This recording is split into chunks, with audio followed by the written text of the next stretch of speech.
من الشيطان الرجيم بسم الله الرحمن الرحيم فلولا نفر من كل فرقة منهم طائفة ليتفقهوا في الدين صدق الله العظيم وصدق رسوله النبي الكريم ونحن على ذلك لمن الشاهدين والشاكرين والحمد لله رب العالمين। আল্লাহ তাআলার দরবারে অগণিত তারিফ এবং প্রশংসা যে মহান রব্বুল আলামিন আমাদেরকে আজকে আবার প্রতিদিনের মতো আরেকটা ভিডিও প্রোগ্রামে শরীক হওয়ার তৌফিক দান করেছেন। আমাদের ধারাবাহিক আলোচনার আজকের 10 নম্বর অধ্যায়। 10 নম্বর অধ্যায়ের মূল বিষয় হল ছাত্রদের আচরণগত সমস্যা মোকাবেলা করা।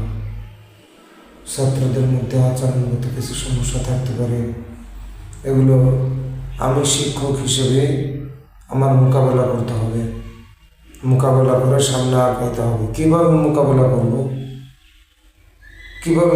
করব এই বিষয়ে আলোচনা করা। আচরণগত সমস্যা শিক্ষার পরিবেশকে ব্যাহত করে।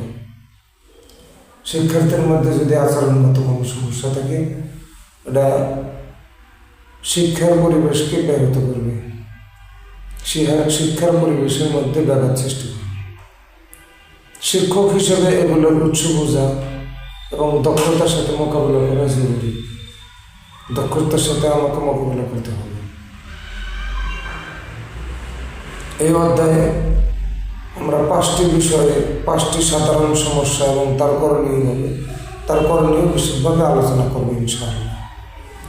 1 নম্বর হলো মনোযোগহীনতা। ছাত্রদের একটা কমন সমস্যা। ছাত্র ক্লাসের মধ্যে মনোযোগী নয়। ছাত্র আসে পড়তে, ঠিক শিক্ষার্থী পড়ার জন্য আসে, কিন্তু পড়ার মধ্যে মনোযোগী নেই, তার মনোযোগ নেই। এই একটা সমস্যা। ছাত্র অন্যদিকে তাকায় থাকে, ক্লাসের মধ্যে তাকায় থাকে না, ক্লাসের মধ্যে মনোযোগ নেই, অন্যদিকে তাকানো। অথবা ছাত্ররা মোবাইল নিয়ে আসে ক্লাসে, মোবাইলের মধ্যে মোবাইল নিয়ে ব্যস্ত থাকে। এর কারণ হলো বিষয়ের উপস্থাপন ভিন্ন মাত্রিক না হওয়া, মানে ভিন্ন কৌশল না হওয়া। যে বিষয়ে আমি পড়াইতেছি, দরজ দিতেছি, পাঠদান করতেছি, ওই বিষয়ের উপস্থাপনা ভিন্ন মাত্রিক না হওয়া, কোনো নতুন উপায়ে না হওয়ার কারণে 1 নম্বর। 2 নম্বর, ছাত্রের মধ্যে পারিবারিক সমস্যা অথবা মানসিক চাপ থাকার কারণে মনোযোগ নাই। ক্লাসের মধ্যে ছাত্রের মনোযোগ না থাকার একটা কারণ পারিবারিক, হয়তোবা পারিবারিক সমস্যা আছে, আর না হয় মানসিক চাপ আছে ছাত্রের মধ্যে। অথবা আর একটা পয়েন্ট, অতিরিক্ত ক্লাসের অতিরিক্ত ক্লাস, প্রয়োজনের বেশি ক্লাসের কারণে ছাত্রের মনোযোগ ধরে রাখা মুশকিল হয়। এই কারণগুলো। তো এই সমস্ত সমস্যাগুলোর সমাধান আমি কীভাবে করব? সমস্যার সমাধান হলো প্রত্যেকটা বিষয়গুলোকে গল্পের মাধ্যমে বলা, ভিডিও আকারে বাস্তব উদাহরণ দিয়ে শেখানো, গল্প দিয়ে শেখানো, বাস্তব উদাহরণ দিয়ে শেখানো, প্রয়োজনে কিছু ভিডিও ক্লিপ দেখানো। ওই সবকের সাথে সম্পৃক্ত কোনো ভিডিও ক্লিপ ছাত্রকে দেখানোর মাধ্যমে ওই সবক বুঝাই দেওয়া, পড়া বুঝাই দিতে হবে। যদি প্রয়োজন হয় ভিডিও ক্লিপ দেখাতে হবে। আরেকটা পদ্ধতি হলো, আরেকটা টেকনিক হলো ছাত্রদের নাম ধরে প্রশ্ন করা। ক্লাসের মধ্যে বিভিন্ন ধরনের ছাত্র থাকবে, অনেকগুলো ছাত্র থাকবে। যে ছাত্র অমনোযোগী তার নাম ধরে প্রশ্ন করা, তার নাম ধরে দাঁড় করিয়ে আনুষঙ্গিক কিছু প্রশ্ন করলেই ছাত্রদের মধ্যে মনোযোগ চলে আসবে। আর এটা হলো শর্ট ব্রেক এবং গেম বেসড অ্যাক্টিভিটি রাখা, এটা চালু রাখা।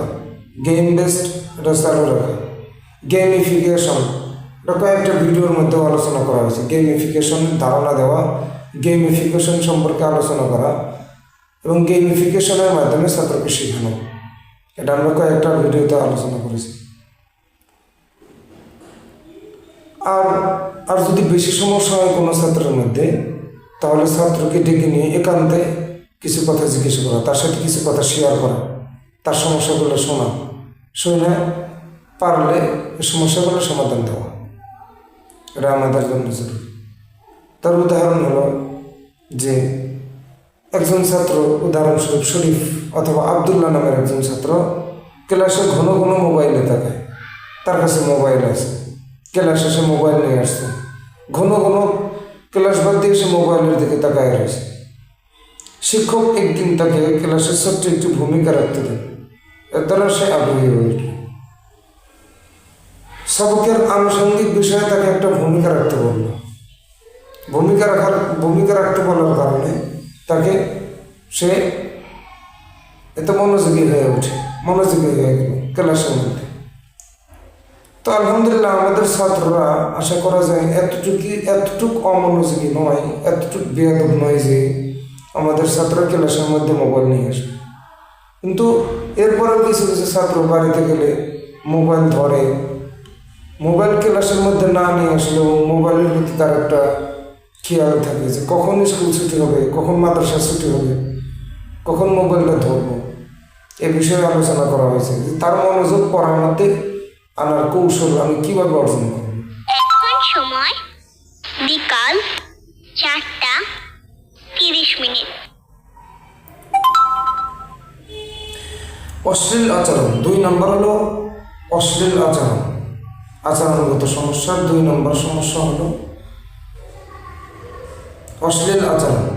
বাজে কথা বলা, সহপাঠীদের বিরক্ত করা অথবা অসভ্য আচরণ করা ছাত্রদের মধ্যে থাকতে পারে। এর সমাধান হলো প্রথমবার মৌখিক সতর্ক করা, পরে অভিভাবকের সঙ্গে আলোচনা করা।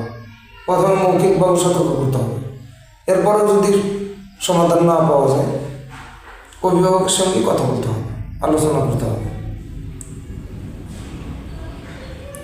নরমভাবে নিয়ম ব্যাখ্যা করা, ক্লাসের নম্রতার সাথে ক্লাসের নিয়ম ব্যাখ্যা করা, তাকে বোঝানো। আর 3 নম্বর পয়েন্ট হলো ইতিবাচক ধারণার মাধ্যমে তাকে স্বীকৃতি দেওয়া, ইতিবাচকের মাধ্যমে তাকে বোঝানো, কোনো নেতিবাচকের মাধ্যমে না বোঝানো। যেমন উদাহরণস্বরূপ জামিল নামের একজন ছাত্র ক্লাসে মাঝে মাঝে উচ্চস্বরে কথা বলে। শিক্ষক তাকে কী করলো, শ্রেণীর সাইলেন্স ম্যানেজার হিসেবে তাকে দায়িত্ব দিল। এতে তার আচরণ পরিবর্তন হয়ে গেল। কিন্তু এ কথার সাথে আমরা একমত নই, কারণ সাইলেন্স ম্যানেজার বা ছাত্রকে কোনো দায়িত্ব দেওয়া, ক্লাসে শিক্ষক থাকা অবস্থায় ছাত্রকে কোনো দায়িত্ব দিলে ওই ছাত্রের মধ্যে আরও ভাব চলে আসে বেশি, ওই ছাত্রের মধ্যে আরও বেয়াদবির প্রবণতা আরও বেশি দেখা যায়। এই জন্য কৌশলে তাকে এই ধরনের দায়িত্ব না দিয়ে কৌশলে তাকে বোঝানো, কৌশলে তাকে মনোযোগের মধ্যে নিয়ে আসা, তাকে লাইনে নিয়ে আসতে হবে। আর একটা সমস্যা হলো গ্রুপ সমস্যা। কিছু কিছু ছাত্র, কয়েকজন ছাত্র মিলে একটা গ্রুপিং তৈরি হয়, দলবদ্ধভাবে অন্যদের শাসানো। গ্রুপিং তৈরি করে অন্যান্য ছাত্রদেরকে শাসায়, শাসন করে। এটা একটা সমস্যা। এটার সমাধান হলো সকলের অংশগ্রহণ নিশ্চিত করা, ক্লাসে সবাই অংশগ্রহণ নিশ্চিত করতে হবে। ছোট গ্রুপে কাজ করানো যাতে সবাই মিশতে পারে। আর নেতৃস্থানীয় ছাত্রদের সঙ্গে আলাদাভাবে কথা বলা। প্রয়োজনে নিজে শিক্ষক হয়ে যদি সমাধান না করতে পারি মাদ্রাসা কর্তৃপক্ষকে জানানো, মাদ্রাসা পরিচালক পরিষদকে জানানো, মাদ্রাসা মুতামিম আছে, প্রিন্সিপাল আছে, তাদেরকে জানানো, ওই ছাত্রদের কথা তাদেরকে জানানো, তাদেরকে বোঝানো, তাদেরকে কিছু নসিহত করা, মুতামিমের মাধ্যমে, মাদ্রাসা পরিচালকের মাধ্যমে তাদেরকে নসিহত করা।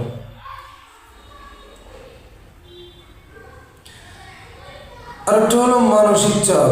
4 নম্বর মানসিক চাপ বা উদ্বেগ। ছাত্রের মধ্যে মানসিক চাপ থাকার কারণে ক্লাসে অমনোযোগী।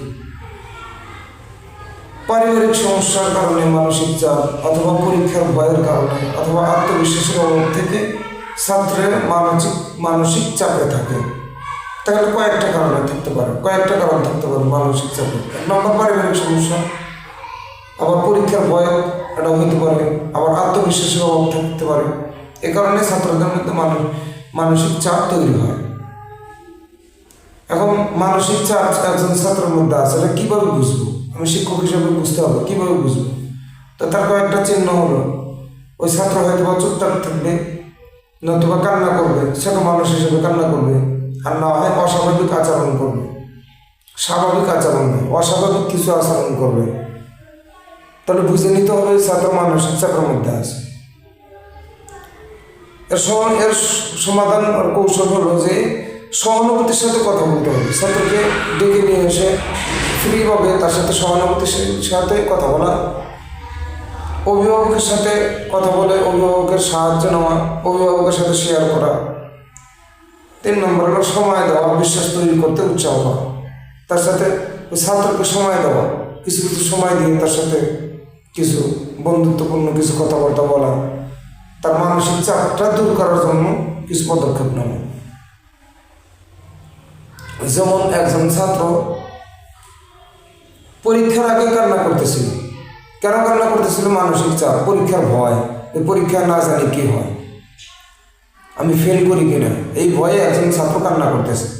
তো শিক্ষক তাকে আলাদাভাবে নিয়ে সান্ত্বনা দিল এবং এ বলে যে ফলাফল আসলে মুখ্য উদ্দেশ্য নয়, শেখাটাই আসলে মুখ্য উদ্দেশ্য, এই বিষয়গুলো বলে তার সাথে কথাবার্তা বলে সান্ত্বনা দিল।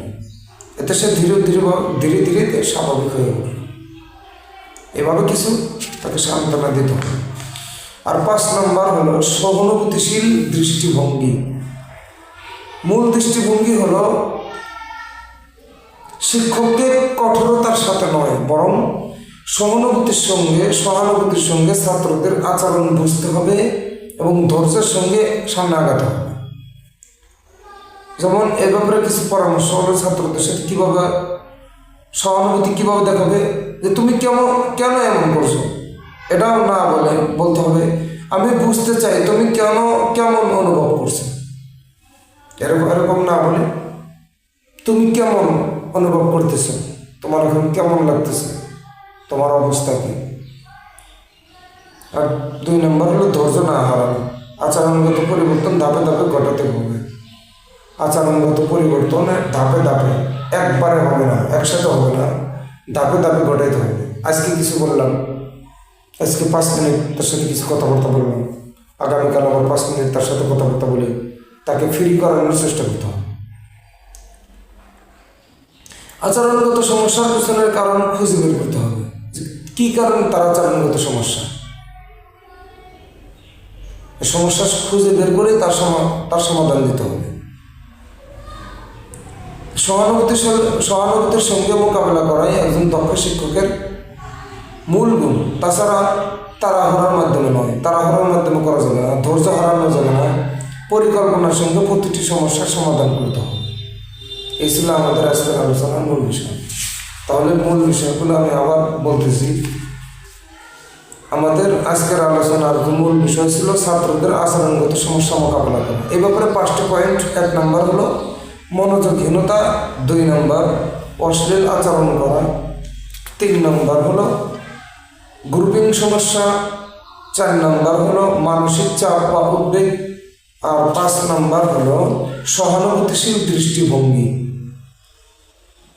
এই 5টি পয়েন্টে আজকে আমরা আলোচনা করব। আশা করি ইনশাআল্লাহ সবাই বুঝতে পারছেন। ইনশাআল্লাহ পরবর্তী ভিডিও পাওয়ার জন্য অপেক্ষা করবেন, আমার এই চ্যানেলে চোখ রাখবেন, আর